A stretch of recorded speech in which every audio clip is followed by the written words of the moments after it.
Mumbai cricket असोसिएशनच्या वतीनं वानखेडे स्टेडियमच्या सुवर्ण महोत्सवी सोहळ्यानिमित्त एमसी आणि संलग्न क्लब्सच्या सेवेतल्या ग्राउंड्समेनचा विशेष सन्मान करण्यात आला। एमसीएच्या आजवरच्या वाटचालीत ग्राउंड्समेननी वानखेडे स्टेडियमसह मुंबई आणि आसपासच्या शहरांमधल्या मैदानांची निगा राखण्यासाठी मोलाचं योगदान दिलंय। त्याच योगदानासाठी ठाकरेंच्या शिवसेनेचे आमदार आदित्य ठाकरे यांच्या हस्ते 170 ग्राउंड्समेन आणि 3 क्युरेटर्सचा खास गौरव करण्यात आला। त्याआधी एमसीएच्या वतीनं ग्राउंड्समेनसाठी खास आरोग्य शिबिराचं आणि मार्गदर्शनपर व्याख्यानाचं आयोजन करण्यात आलं होतं। पाहूयात आमचा प्रतिनिधी अश्विन बापटचा हा खास रिपोर्ट।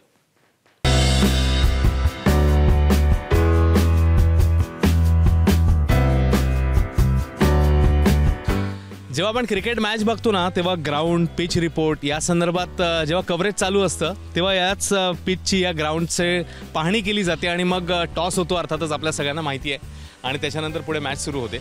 मात्र हे ग्राउंड किंवा ही खेळपट्टी ज्यांच्या मेहनतीनं साकारलेली असते ती ग्राउंड्समनची टीम आता आपल्यासोबत आहे आणि मुंबई क्रिकेट असोसिएशनने खास सन्मान या सगळ्या टीमचा केलेला होता। ग्राउंड्समन हे सगळे माळी, त्यानंतर क्युरेटर या सगळ्यांचा हा गौरव आज खास करण्यात आला आणि अशीच वानखेडेच्या या ग्राउंडची, या मैदानाची आणि या पिचची देखभाल करणारी ही टीम आहे माझ्यासोबत। आणि सगळ्यात त्याच्यामधले ज्येष्ठ जे आहेत सदस्य त्यांच्याशी आपण आधी बोलूया।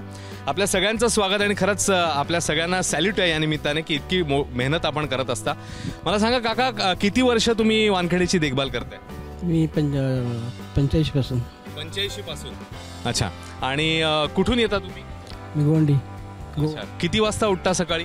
6 वाजता। 6 वाजता उठून पहिले इकडे येता आणि मग दिवस किती तासांचा असतो तुमचा? किती तास काम? 8 तास।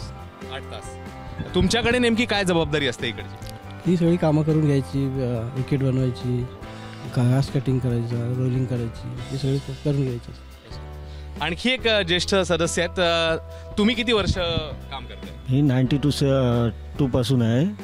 92 पासून। तुम्हाला पण 30 पेक्षा जास्त वर्ष। कुठून येता तुम्ही? मी मानसरोवरून।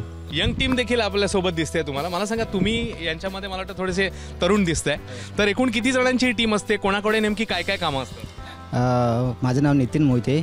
आमची टोटल 15 जणांची टीम आहे आणि आज आमचं सगळं टीमवर्क आहे। तर आम्ही आल्यानंतर, सकाळी आल्यानंतर आम्ही प्रत्येकाचं म्हणजे वेगवेगळी कामं, कुणी पिचवरती रोलिंग करणं, कुणी कटिंग करणं, कुणी पाणी मारणं, ही सगळी आमची कामं प्रत्येकाला अशी वेगवेगळी। जड पाईप घेऊन पूर्ण मैदान? हो, पाईप घेऊन पूर्ण मैदानाला पाणी रोलिंग करायचं असेल तर ते देखील? हो हो हो, म्हणजे तेच त्याप्रमाणे आम्ही सगळ्यांची प्रत्येकाला वेगवेगळी अशी कामं देतो। तुम्ही मला वाटतं पॅव्हेलियनमध्ये वगैरे जाऊन, ड्रेसिंग रूममध्ये जाऊन पण गप्पा मारता? हो हो, मी ड्रेसिंग रूममध्येच होतो। हे लाडके आहेत? तुम्ही त्यांना ते विचारलं, ते हे आता ते ज्या वेळेला वानखेडेमध्ये आले काम करण्यासाठी तेव्हापासून ते आजपर्यंत ते आपल्या ड्रेसिंग रूममध्ये होते।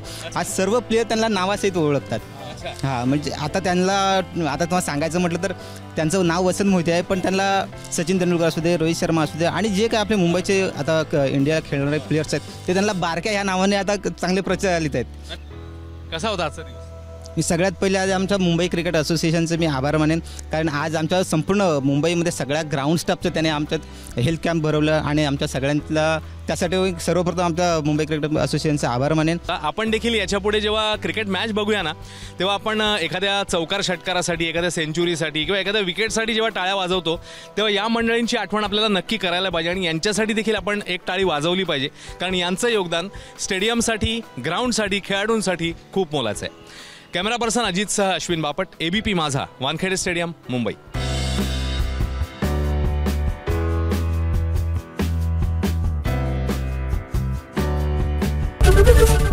एबीपी माझा, उघडा डोळे बघा नीट।